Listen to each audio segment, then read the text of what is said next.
Hola a todos, todos y todes. Bienvenidos a Libres de Trata, el podcast, en el marco de la campaña de prevención de trata de personas del CONAVE, que es el Consorcio de Asistencia Humanitaria en Venezuela. El día de hoy, hablando un poco a través de interseccionalidad ante trata y otros temas importantes, tenemos a Elliot Kairos, quien es el coordinador del voluntariado de Espiral LGBTQ+, de la Asociación Civil Tinta Violeta y también coordinador de formación, si no me equivoco. Bienvenide. Gracias, muchas gracias. Este es un espacio bastante seguro, pero además me encanta que estemos hablando de este tema porque en el marco, como les decía, de hablar un poco de interseccionalidad sobre el tema de trata y poblaciones vulnerables, creo que es sumamente importante que hablemos de la comunidad LGBT+, Q+, y su, vamos a decir, su impacto, el impacto diferenciado que tiene en la comunidad la trata de personas, ¿no? Sí, gracias por la invitación. Yo estoy súper contenta de poder estar aquí con ustedes el día de hoy, entusiasmadísima. Y bueno, sí, hay que transversalizar el género, pero desde una perspectiva interseccional. Me gustaría comentarte un poco también sobre el Espiral, este Sí, me voluntariado encantaría. Espiral. Ojo, no solo sobre el voluntariado Espiral, además cuéntame también de qué va un poco Tinta Violeta, porque muchas personas que no nos ven, pese a que Tinta sea una de las organizaciones que pertenece al consorcio, cuéntanos qué haces en Tinta y qué hace Espiral. Tinta Violeta es una organización sin fines de lucro, nace de un movimiento feminista que es la Araña Feminista. Al principio nos dedicamos a las artes, al periodismo, a los medios audiovisuales, la comunicación, la poesía. Y sucedió un hecho que fue para nosotras muy importante, que fue el femicidio de Mayela Hernández, una compañera muy cercana a nosotras. Desde ese momento nos dimos cuenta que el acompañamiento es algo que las organizaciones deben realizar, el acompañamiento a personas en situación de violencia y a sus familias. Al principio comenzamos trabajando el acompañamiento, una metodología que nosotros creamos, un método que es acompañamiento amoroso. Amoroso. Aparte que suena lindísimo, ¿no? Y es algo muy propio de ustedes. Un prefijo que significa sin y moros, del latín, de deuda. Nuestro acompañamiento es amoroso porque no recae deudas ni morales ni ningún tipo a la persona que acompañamos. Por eso nuestro acompañamiento es amoroso. Y después de acompañar a mujeres nos dimos cuenta de la intersección entre mujer, niños, niñas y adolescentes, que muchas de las violencias que transversalizan a las mujeres, que viven las mujeres, sucede en el mismo espacio que donde sucede la violencia contra niños, niñas y adolescentes. Y luego nos dimos cuenta que, ampliando nuestra visión, que la comunidad LGBTQ+ también vive violencia basada en género. Y que no es lo mismo la violencia que una mujer lesbiana, bisexual o trans que una violencia que una mujer cis heteronormada. No significa que una viva más o menos violencia que la otra, significa que la viven de forma distinta. Y es ahí donde tenemos que hablar de interseccionalidad, no como una perspectiva para categorizar o enlistar las vulnerabilidades de las personas, sino para ampliar la mirada, para ampliar las necesidades que viven las personas y darnos cuenta que el contexto, que la raza, la etnia, la pertenencia a algún tipo de movimiento o incluso la clase social y la identidad, orientación sexual y expresión de género juegan un papel muy importante en la forma en cómo se reproducen distintos mecanismos de opresión. Mira, súper interesante lo que dices porque además era una de las primeras preguntas que te iba a hacer, ¿no?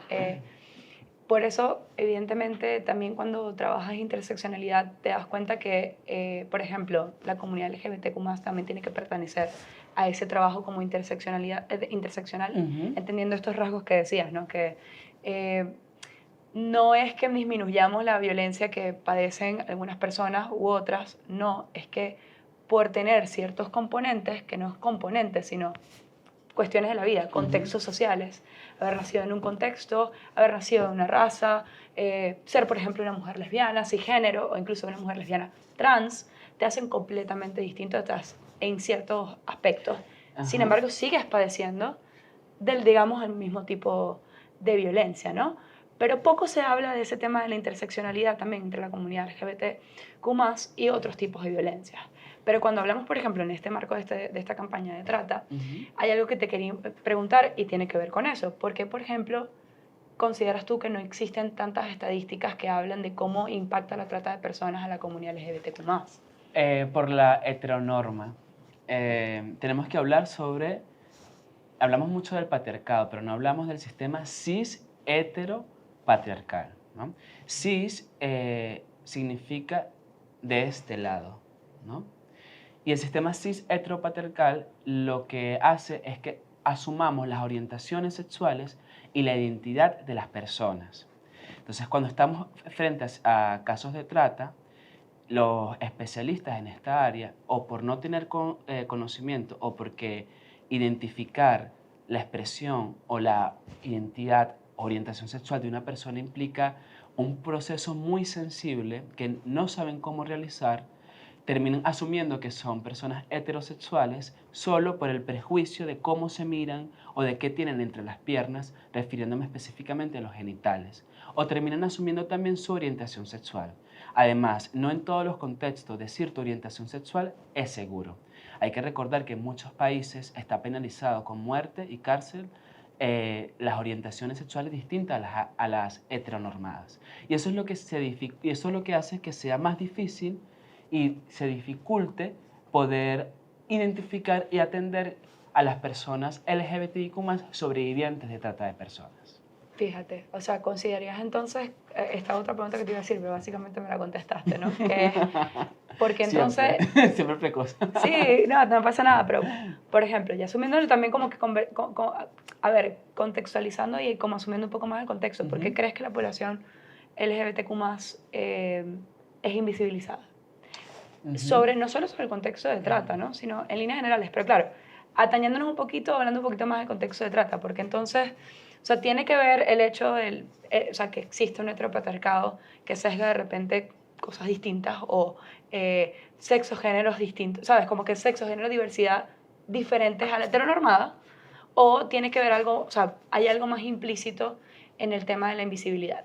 Ok, bueno, yo creo que la invisibilidad de las personas, o mejor dicho, las violencias que viven las personas LGBTIQ+, en el Voluntario Espiral, me ayuda un poco a hablar sobre eso. Hemos creado un diplomado para el acompañamiento amorosos a personas LGBTIQ+ en situación de violencia. Un diplomado que está en su fase, Lindísimo. estamos cerrando ya estamos a punto de graduar a la primera corte, y allí hemos problematizado eso. ¿Por qué? ¿De dónde viene la invisibilización y minimizar a las personas LGBTIQ+? Pues bueno, eso me ayudó a hablar un poco también de la misoginia. La misoginia es el origen o es la adversión hacia lo femenino. Y la misoginia es donde se fundamenta la homofobia o LGBTIQ-fobia, ¿sí? La adversión hacia lo femenino en gran medida proviene la invisibilización de las expresiones de género distintas a las heteronormadas. Y tenemos que hablar también sobre las orientaciones sexuales. Las orientaciones sexuales, solo por el hecho de vivir una sociedad donde por lo que tienes entre las piernas se asume que eres heterosexual o lo que te gusta, trae muchas consecuencias para las distintas identidades y orientaciones sexuales distintas. También tiene que ver con un factor cultural, que tiene que ver con la socialización primaria de los géneros, cómo aprendemos a ser hombres y mujeres, cómo aprendemos a comportarnos, los juegos, los roles, los estereotipos, Sí, los estigmas. los constructos sociales Sí. propios de dónde vienes, en este caso Sí. Venezuela. Sí, para mí es muy importante decir que la misoginia es la base de la homofobia, transfobia, bifobia, o mejor dicho, la discriminación por orientaciones sexuales y expresiones e identidades de género. ¿Mm? Importantísimo, en verdad. En el contexto, además de irnos adentrando un poco más en el tema este, como te decía, de interseccionalidad también con la trata. Por eso te voy a preguntar como algo un poco ya más específico, pero me encanta que arrojes como el génesis, ¿no? Sí. De el origen de todo, por ejemplo. Incluso, marico, viene de María, Ujú. irico significa menos, ¿no? Entonces la palabra marico significa Menos mujer o menos María. o menos que María, ¿sí? Menos que una mujer, la palabra marico. Claro, que el movimiento queer lo ha Ojo, resignificado, exacto, ¿no? pero si Nos hemos apropiado de esa identidad como bandera de lucha pero también. si nos ponemos como a ver también, esto ya va, de esto incluso me entero hoy contigo, pero si nos ponemos entonces a analizar ese origen de la palabra, podemos incluso decir que contextualizando el marico como un sujeto queer, Como un ¿ok? sujeto Como queer, sujeto queer como un sujeto político. y como sujeto político, justo desde el origen de la palabra, incluso lo estás poniendo menos que la mujer, Ujú. que ya de por sí es una sujeta De opresión. de opresión. Por eso es muy misógino. Exacto, wow. Estoy aquí, todos los días se aprende algo, ¿no? Pero, pero es interesante y ahí tiene que ver, me encanta, porque, o sea, bueno, no voy a decir que me encanta la situación, pero que el mismo origen te explique que esto tiene un trasfondo que viene del no solo de la heteronormatividad, sino como dices tú, de la misma misoginia, o sea, de algo que viene propio del rechazo, o mejor dicho, de la otredad hacia la mujer, vista como un sujeto distinto y no con los mismos derechos y, a ver, posición que el hombre en el sistema patriarcal.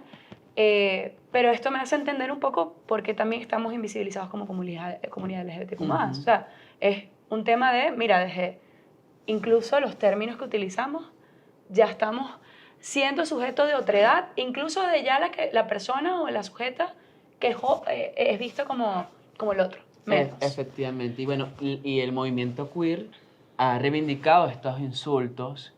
El movimiento queer lo ha tomado como bandera de lucha. Este tema de los fenómenos, las personas LGBT como fenómenos. Bueno, esta categoría, la palabra marico, también ha adquirido otro significado y ahora es nuestra bandera, ¿sí? Nos hemos apropiado de eso y lo hemos resignificado para convertirlo en una nueva palabra que nos dignifique. Exactamente. Mira, súper importante. En el contexto también, volviendo ya ¿sabes? A trata de personas, porque podemos pasar horas y horas Sí. hablando.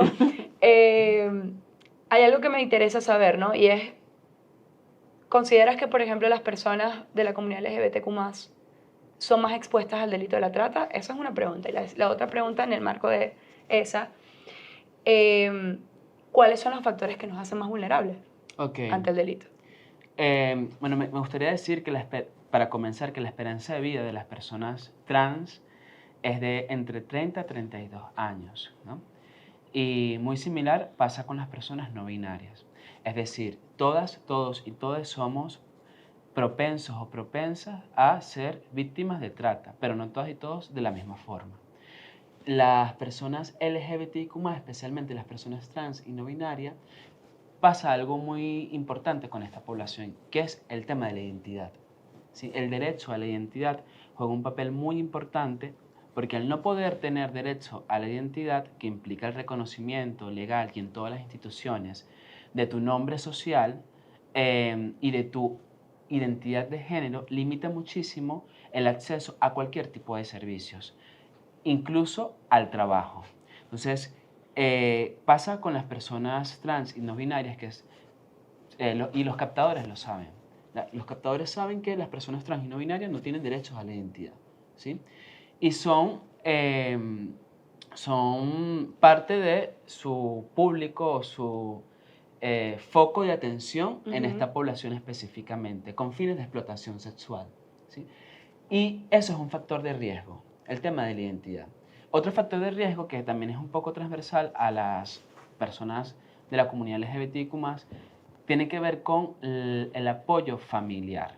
Al no contar generalmente con el apoyo familiar, muchas personas trans y no binarias a temprana edad son expuestas a la calle, a la realidad de la calle. Incluso algunas son expulsadas de sus hogares. Nos pasa mucho que, o me ha pasado con las personas que he tenido que tratar sobre, valga la redundancia, el tema de trata de personas, que cada vez que le preguntamos sobre mecanismos de prevención, o sea, cuáles son las señales de alerta y qué debe hacer una persona para mitigar el riesgo de ser tratada, o a qué deben estar alertas, lo primero que nos dicen es, tienen que hablar con su grupo de apoyo. Tienen que hablar con la familia. Quizás no necesariamente tiene que ser papá, mamá, representantes o cuidadores, sino alguien de confianza alrededor o preferiblemente un vecino, familiar, amigo con el que pueda conversar. Pero ¿cómo pasa con la comunidad LGBTQ+, cuando no hay grupos de apoyo? O sea, eh, no me gusta decir la palabra marginados, ¿me entiendes? Ni marginadas en la sociedad, pero si eres un grupo que realmente estás básicamente dejado a un lado, donde no tienes contacto familiar, donde estás expuesto, sobre todo conversamos como por ejemplo personas trans expuestos a la calle desde temprana edad porque no son bien recibidos ni apoyados ni acompañados por su familia. ¿Cómo se maneja ese riesgo, ¿no? Frente a la trata? Dame una preguntita. Sí, sí, importante que la familia no siempre juega un factor, generalmente no es un factor de protección. Las instituciones tampoco, incluyendo los espacios escolares. Es muy complejo este tema de cómo mitigar los riesgos frente a una situación de trata, ¿sí? Sobre todo porque la exposición temprana, como te comentaba, a espacios como la calle, como espacios nocturnos. A mí tampoco me gusta este tema de Marginalidad. No, y tampoco como minorías, pero en el contexto de las realidades, podemos decir que si existen discotecas específicamente para personas LGBTIQ+, y otras para personas heterosexuales, entonces estamos hablando de segregación, ¿sí? Exactamente. Entonces, una forma de mitigar los riesgos de trata tiene que ver específicamente con el papel de las organizaciones que estamos más concientizadas con este tema. Las personas LGBTIQ+, en espacios tanto comunitarios como educativos, como en cualquier otro espacio o institución, intentamos a veces ser invisibles, ¿m? Porque nuestra orientación puede traernos riesgo. Visibilizar al momento que hablamos de trata en espacios seguros, que las personas LGBTIQ+ también pueden ser sobrevivientes o víctimas de trata, es importante. Eso es una forma de prevención o de mitigación, ¿sí? Porque además te permite conversar con los mismos miembros de la comunidad sobre el tema. Pero de repente, y ojo, estas preguntas ni siquiera estaban en el radar, pero como te dije, o sea, nos podemos como conversar como de situaciones que de repente nos vienen a la mente que pueden ser, pero ¿cómo haces, por ejemplo, para concientizar en espacios que no son técnicamente, a ver, para la comunidad, pero donde es necesario conversar? Por ejemplo, a ver, un poco para deconstruir también ciertas realidades y enseñar y un poco educar a la gente a, mira, somos sujetos invisibilizados, pero también padecemos de esto. Hay un pequeño tip o un pequeño sugerencia para poder, en espacios donde quizás no sean seguros para las personas LGBTQ+, poder identificar o poder que ellos te identifiquen. Como por ejemplo, abiertamente preguntar los nombres sociales, ¿no? Aquí hay personas que tienen nombres sociales. Siempre hay personas con nombres sociales, incluso personas que no son LGBT. Catherine le dicen Katy, y ella se reconoce como Katy, ¿sí? Y preguntar los pronombres personales. Oye, ¿cuáles son tus pronombres en este espacio? Estamos en un grupo, una capacitación sobre trata, en un espacio comunitario. Oigan, vamos a establecer los acuerdos para poder llevar las intervenciones. Exacto. Sí, hay personas que aquí tengan nombres sociales. Bueno, los nombres sociales son aquellos que las personas se identifican. Son distintos a los apodos porque tú escoges tu nombre. Los apodos no siempre los escoges y tienen que ver más con lo peyorativo, generalmente, no quiero decir que siempre. Y allí las personas LGBTI te van reconociendo. Y son pequeños códigos que pueden de alguna otra forma pasar desapercibido por personas heterosexuales o personas que tienen grandes prejuicios sobre este tema.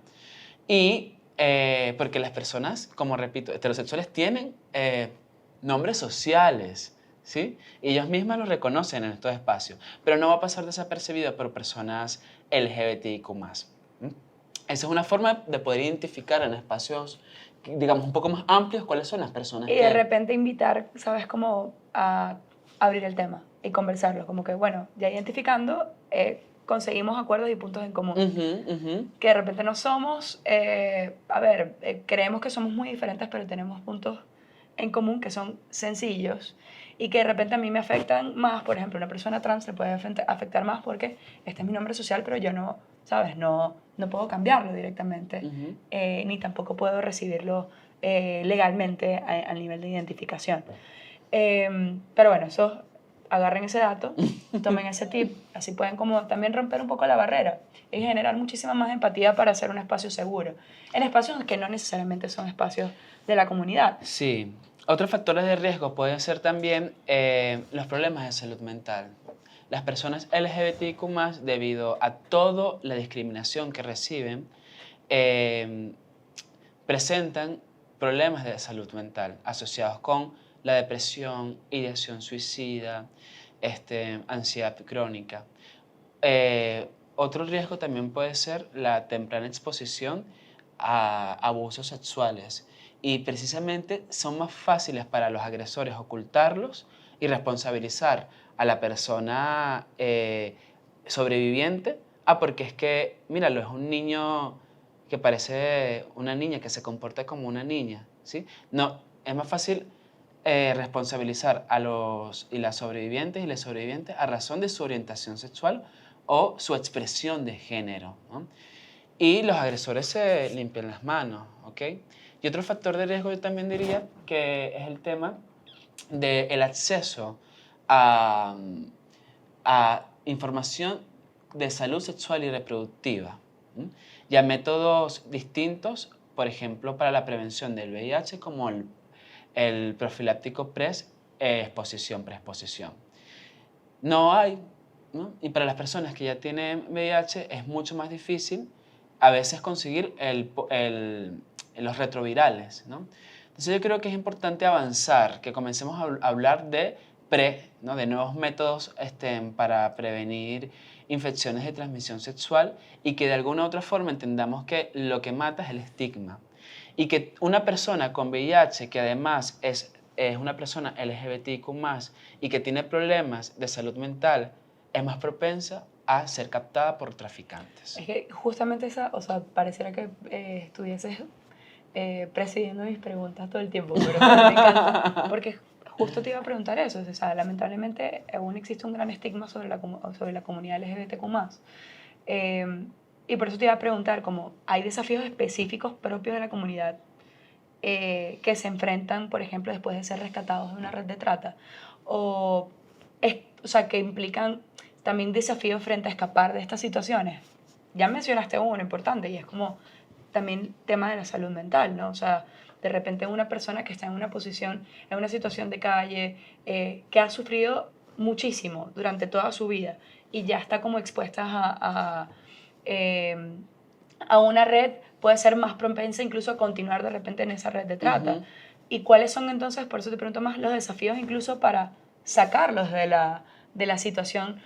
Vamos viéndola como de dos formas, ¿no? Porque no solamente es el crimen de la trata, sino la violencia que padecen también por ser de la comunidad y además ser tratados.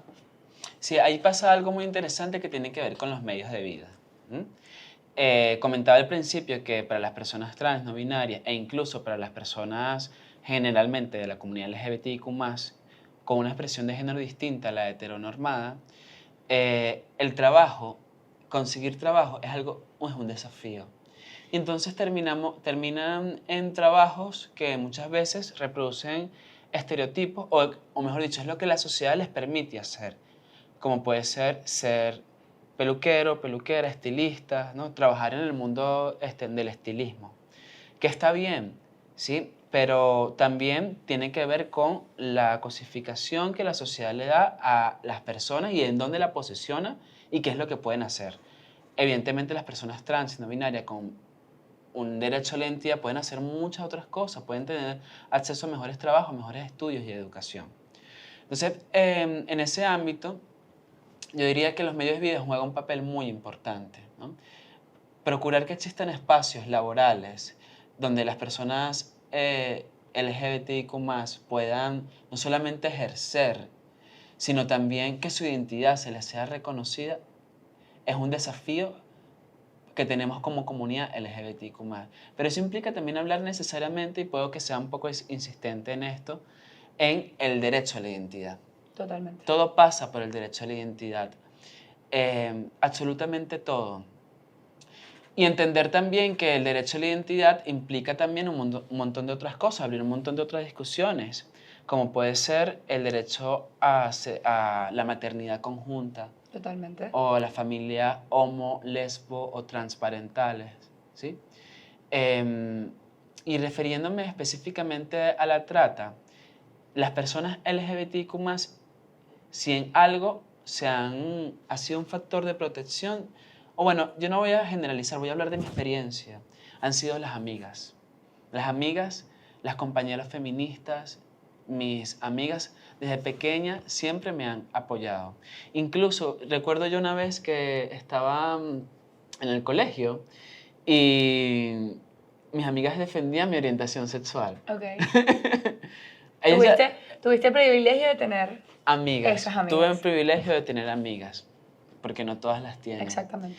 Y refiriéndome específicamente al tema de la trata, yo diría también que es importante que los especialistas, al momento de proveer servicios especializados, valga la redundancia, tengan en cuenta cuestiones tan sencillas como no asumir la orientación sexual ni la Totalmente. identidad o expresión de género de una persona solo por cómo se ve. Ojo, y aquí entra otra pregunta que te iba a hacer, ¿no? Más como, ¿existen protocolos? O por ejemplo, desde Tinta existe, estoy segura, protocolos porque tienen como, ni siquiera voy a decir están sensibilizados, sino que entienden el foco interseccional de la atención o este acompañamiento amoroso, ¿no? Ujú. Que no solamente son las mujeres que lo deben tener, sino las niñas, los niños, los adolescentes, la comunidad LGBTQ+, las sobrevivientes también posterior a pasar sobrevivientes de violencia de género, a pasar, digamos, el primer ciclo de la salida de, ¿no? Pero hay protocolos específicos para la comunidad LGBTQ+, y si hay, por ejemplo, puedes explicarnos como qué características tienen en específico. La mayoría, no conozco de todas las organizaciones protocolos, ¿no? Y tampoco conozco no conozco, pero es importante decir que he hecho una investigación para conocerlos y me he topado con que o hay muy pocos o son muy escasos y la mayoría no son implementados en contexto del trabajo humanitario en Venezuela, ¿sí? Desde Tinta Violeta sí hemos hecho un esfuerzo para que el tema LGBTQ+ sea transversal a todas nuestras atenciones, a todos nuestros discursos. Y hemos entendido que la atención en términos por ejemplo, de gestión de casos de violencia basada en género, hemos entendido que quien entra por esa puerta para buscar ayuda, para buscar apoyo, lo primero es preguntarle sus pronombres, por ejemplo. Y entender que en el proceso de atención es importante contar con servicios específicamente con profesionales que hayan conocido o que se hayan formado en temas LGBTIQ+. Porque no es lo mismo, por ejemplo, la atención a una persona que está pasando por un proceso de estrés postraumático o una persona que es sobreviviente de terapias de conversión. No es lo mismo. Y el profesional, en ese caso de la psicología, debe estar formado, sensibilizado con temas LGBTIQ+, pero también capacitado para poder atender a sobrevivientes de terapia de conversión. Y en Tinta hemos hecho un esfuerzo interno para poder alcanzar esa meta. Estoy segura que aún nos falta camino por recorrer y el diplomado Espiral ha sido nuestra bandera. Pero que están básicamente haciendo un trabajo súper lindo para alcanzarlo, ¿no? Y también que sirve de bandera para otras organizaciones de repente para, ¿sabes? Como replicarlo, abordando un tema que se siente que está en la mesa, pero no todo el tiempo está sobre la mesa.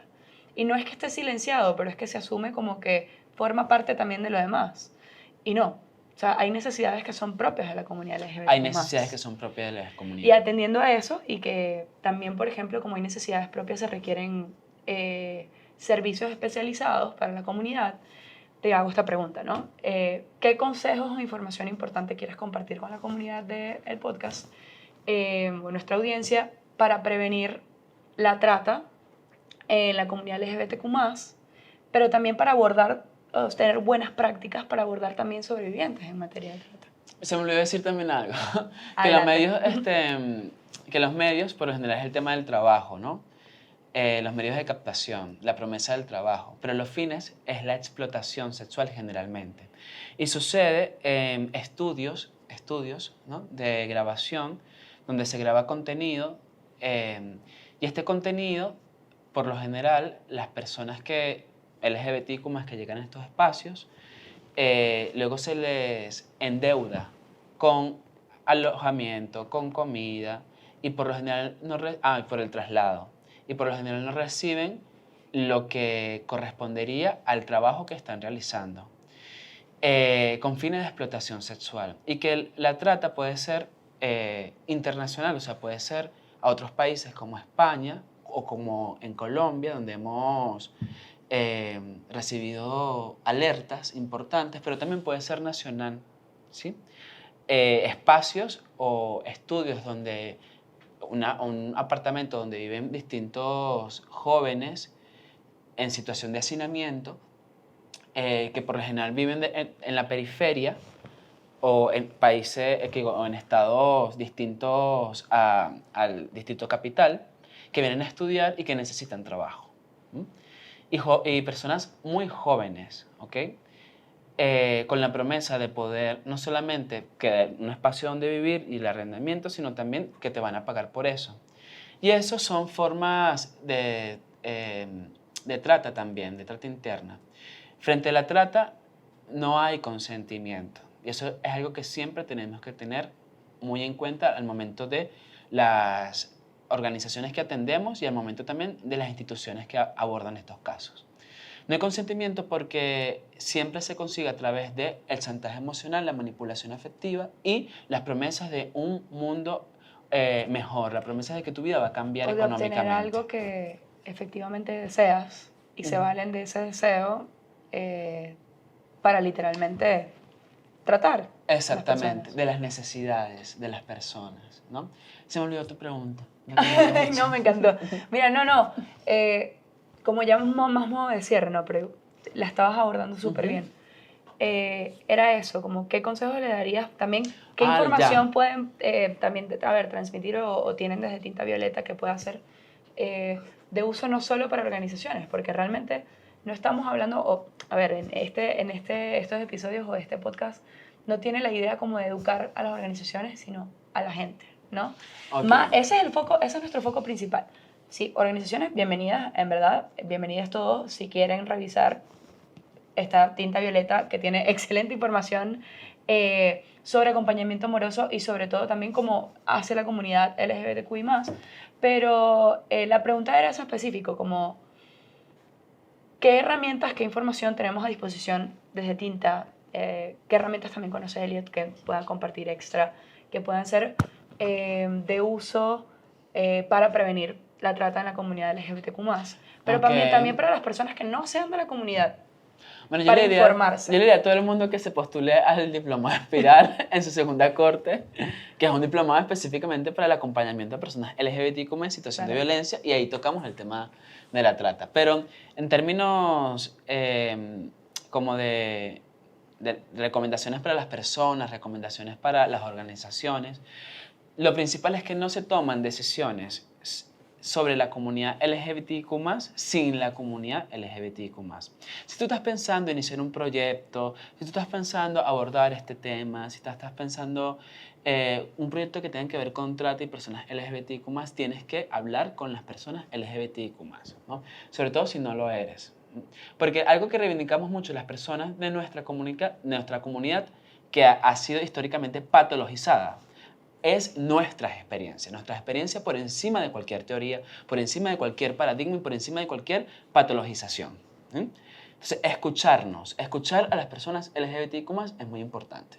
Para la familia, para el ámbito como más individual, yo diría que no abandonen a sus chamos y a sus chamas. No los abandonen, no los rechacen cuando muestran o confiesan o revelan que su orientación sexual es distinta a la que ustedes pensaron o su identidad. Y tampoco los golpees intentando corregir su expresión de género. Totalmente. ¿Sí?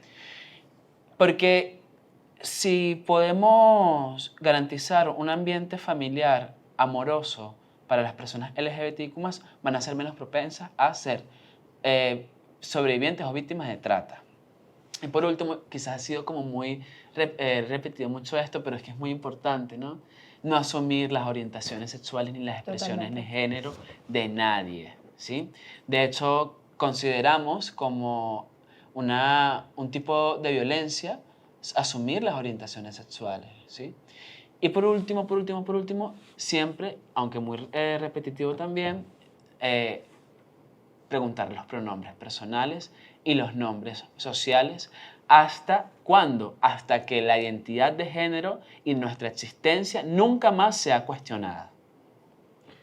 Me parece excelente lo que acabas de decir y siento que es un magnífico cierre para este episodio. Eh, sí quiero como recordar, por ejemplo, que Tinta es una organización que hace acompañamiento amoroso a comunidad LGBTQ+, también a víctimas de trata.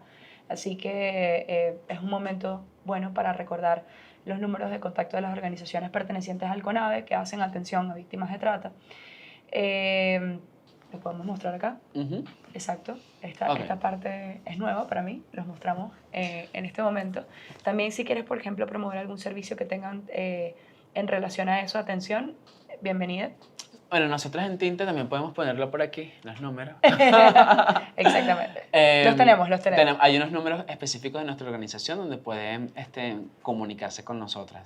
En este momento también estamos realizando un proyecto de investigación, levantando una ruta de atención comunitaria de violencia basada en género, donde contemplamos también a las personas LGBTQ+. Es decir, cuáles son los servicios disponibles en Apure. Ok, Un estado excelente. bastante fuerte. No, y un estado que también, de repente, o sea, el foco nunca ha sido ese, ¿no? Nunca ha sido ese. Nunca ha sido ese. Yo quería mencionar algo también, que es importantísimo también, que en los espacios de las organizaciones se les dé cancha abierta a las personas LGBTQ+ para que se reúnan y para que creen espacios orgánicos propios, ¿sí? Totalmente. Y sobre todo que las personas LGBTQ+ capacitadas en estos temas, con conciencia de género, que también asuman espacios de toma de decisiones. Me he dado cuenta y se lo comentaba a la compañera que si no hay al frente personas que lideren estos procesos, que pertenezcan a la comunidad o que tengan conciencia sobre esto, los indicadores de personas LGBTQ+ siempre Pasan desaparecen. desapercibidos. Porque se asume que además ya están involucrados en los otros indicadores. Ya están involucrados. Y no, porque ya lo hablamos hoy en todo el episodio. Ujú. Hay un impacto diferenciado, claro y notorio por ser miembro de la comunidad LGBTQI+. Ujú. Entonces, es importante, así que qué bueno que lo traigas a colación, pese a que lo estábamos hablando fuera del podcast. Sí. Si son personas incluso que son miembros de la comunidad y pertenecen a algún tipo de organización, que no tiene que ser una organización social, puede ser una organización del sector privado, pueden trabajar de otra manera, pero dando su perspectiva en puestos de toma de decisiones, siempre, siempre, siempre se les va a escuchar, porque incluso por algo no voy a decir que por algo están en ese puesto, pero por algo incluso su historia de vida o lo que les motiva a trabajar los ha llevado a donde están, y es un espacio importante donde puedan hablar de no solo ser miembro de la comunidad, sino cómo el hecho de ser miembro de la comunidad puede aportar algo a ese espacio. Exacto. Y eso puede ir abriendo cancha, también como Abriendo estabas cancha. diciendo, a otros modelos, a otras organizaciones de seguirlo incorporando y generar también espacios seguros para no solo puestos de toma de decisiones o seguros para en sí, en líneas generales para la comunidad, sino que además también te genera espacios donde tú puedas ir participando cada vez más. Y como lo hablábamos, te genera nuevos medios de vida, porque te permite tener personas en la comunidad en espacios claros y notorios que no son los estigmatizados Ujú. y no son los mismos de siempre. Ujú. Importante que lo hayamos arrojado por ahí. Pero bueno, vamos a cerrar por ahí este episodio. Te agradezco muchísimo, Elliot, por haber venido y por habernos acompañado y por tu valioso aporte al podcast. Recuerden, este es Libres de Trata, el podcast del CONAVE, el Consorcio de Asistencia Humanitaria en Venezuela, un consorcio donde forman parte 2 organizaciones internacionales y locales que hacen asistencia a comunidades vulnerables en Venezuela. Nos vemos en una próxima oportunidad hablando sobre trata. Y bueno, infórmense a través de las redes de Tinta, como decía Elliot. Inscríbanse en la próxima corte de Espiral. Y también síganos en las redes de Libres de Trata en @libresdetrata.bzla. Esto fue Libre de Trata. Hasta una próxima Chao. oportunidad.